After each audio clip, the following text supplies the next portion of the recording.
stuff, and it's a long story, but at the moment one of the projects I'm engaged in is writing 121 poems about the sun, possibly already the most written about, contemplated about objects known to mankind, but I thought we need another 121 poems.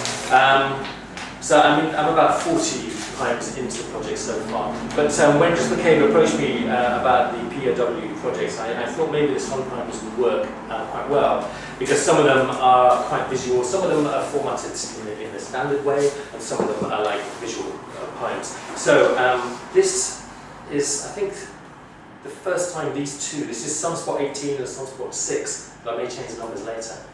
It's the author's prerogative.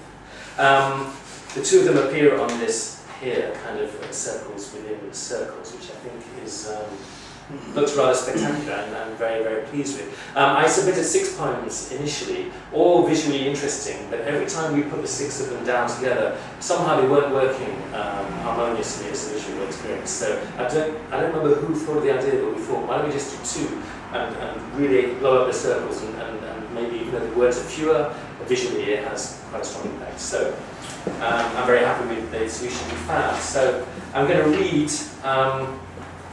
these 2. It's actually hard to read off here, so I'm going to read off my Kindle versions. Sunspot 18.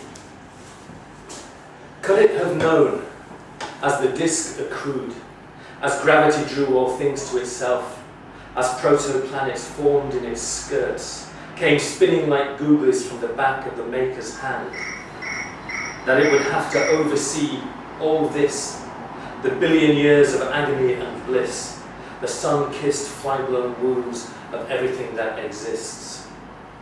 The little poem in the centre here is, half of it is just an email that a friend sent me after we've been talking about the sun. And it kind of comes from the vast and the cosmic to something rather quotidian and daily. But it's full of these beautiful circles that remind me of the sun. So, and it goes with echoes of King Lear, I think, and Hamlet, maybe, and T.S. Eliot. Oh, oh, oh, oh, oh, oh, breakfast oranges, you wrote apropos of nothing. So since Stephen kindly allotted me a little bit of extra time, I'm going to read a few more of these poems. They're all reasonably short, but there is one quite long one in here I'm going to throw in. The whole sequence is called Sunspots, and my idea was to have it as a book, but I think I might, if publishers are interested, release them in little batches rather than do one full thing, because it is taking me quite a lot of time. There's a lot of interesting things to write about too, and I'd like to have this thing going on in the background for many years. Keep me going, something to wake up for. You know, the sunspots, these dark areas, they're actually cool areas on the surface of the sun, which is why they look dark. Cool in the sense that they're about 3,000 or 4,000 degrees centigrade rather than 6. And I thought it reminded me a little bit of the slots in a bowling ball. So number 5. These dark spots, cooler slots for the fingers of Orion, should he choose to bowl these 9 pins, the whole damned solar banchute into the pit. Something I learned quite recently is photons of light that are created in the core of the sun by hydrogen fusing into helium. It can take up to 1 million years to get out of the centre of the sun to the surface, and then 8 minutes to fly at the speed of light to us. So a lot of the light we're receiving at the moment is up to 1 million years old, because the sun is so vast and there's so many tiny photons fighting to get out that they spend 1 million years colliding with one another before getting to the surface, which is absolutely extraordinary thought. And you know, in the life of the universe, that's almost a blink of an eye actually, but to us it's an unimaginable time. So this is a kind of a love poem about the photon. Photon, get a move on. 500,000 years pushing through the crowds from the core. Not sure I can wait 8 minutes more for you to speed through space and hit my eye. Penetrate me, little one. See right through me. Screen your favorite movies in my skull. Light my way from east to west, my usherette. The first job my mum ever had in London was as a cinema usherette in a cinema that's now being demolished. So in a way, I always think that poem is a little homage to her. Being a writer, spending a lot of time with writers and publishers, one gets quite interested and amused and downhearted by the book blurb, a comedic thing that often we're asked to write ourselves. And I thought it'd be interesting to write a poem about the sun that's constructed through imaginary kind of blurbs about the sun. So this is number 35, blurbs. Unsundownable, like Jupiter on speed. The season's hottest ticket. If you only orbit one main sequence star this year, make it this one, like Jupiter on crack.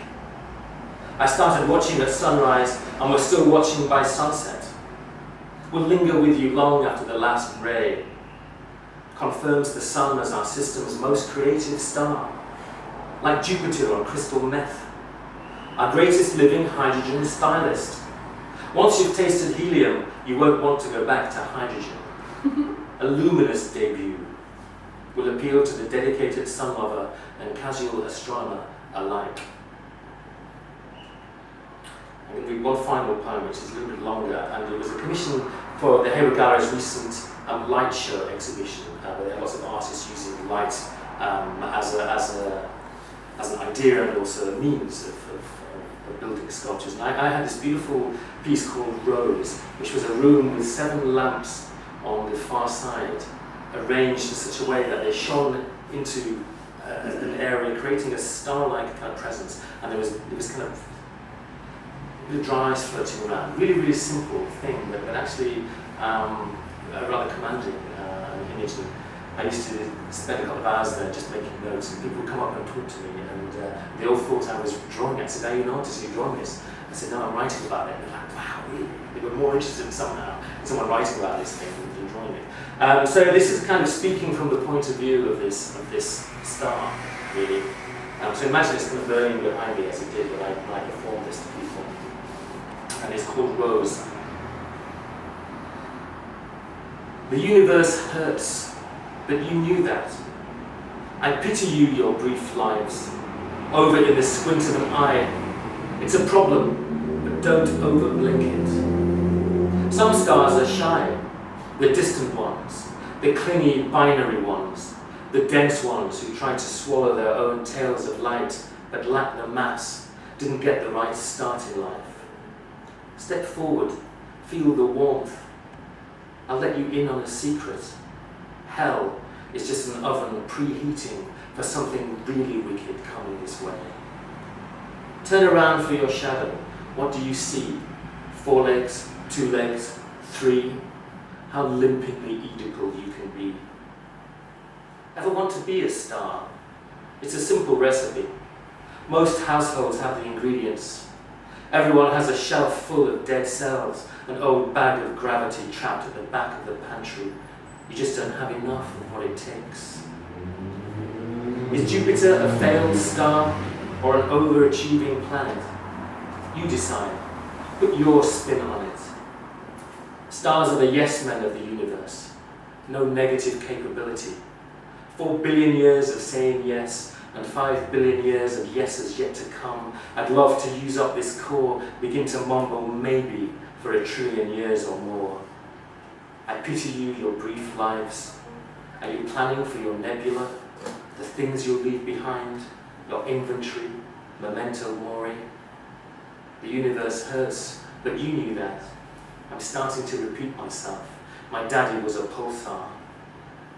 Poor steadfast Keats knew it. I spent 1 million years making one perfect photon to send to the Spanish steps the dawn they carried him down. A star will never let you down, but a planet will break your heart. I envy you, your brief lives. Thank you very much.